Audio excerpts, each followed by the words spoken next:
केंद्रीय मंत्री शिवराज सिंह चौहान ने मांडू ब्रिक्स कृषि सम्मेलन में किसानों, लघु और सीमांत किसानों, महिलाओं, युवाओं और कई अन्य विषयों पर बहुत सारी बात बोली।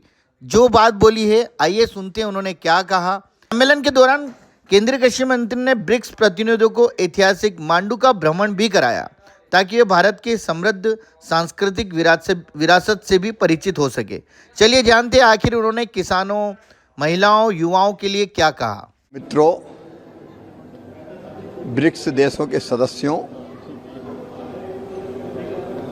और जो कंट्री पार्टनर्स हैं उनके बीच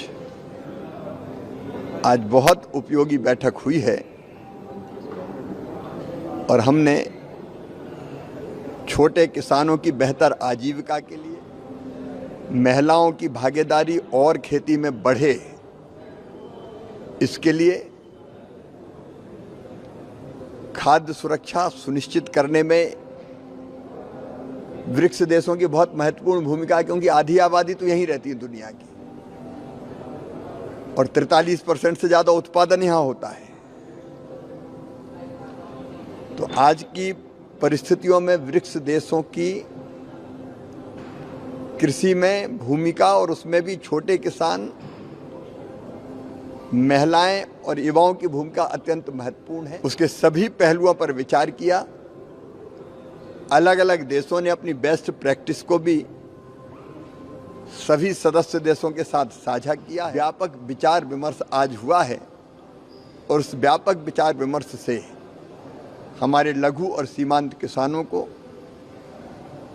और मजबूत करने में मदद मिलेगी, उनकी आय बढ़ाने में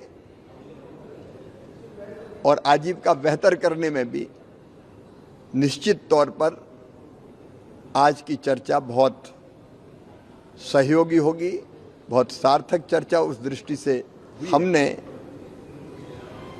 1-to-1 अलग अलग देशों के साथ चर्चा भी की है, जिसका बहुत उपयोग कृषि के क्षेत्र में आदान प्रदान को बढ़ाने के लिए, केवल व्यापार नहीं, व्यापार के साथ साथ रिसर्च का आदान प्रदान, इनोवेशन का आदान प्रदान, अलग अलग तरह के कई विषयों पर चर्चा करके फैसला किया कि एक दूसरे को सहयोग करेंगे।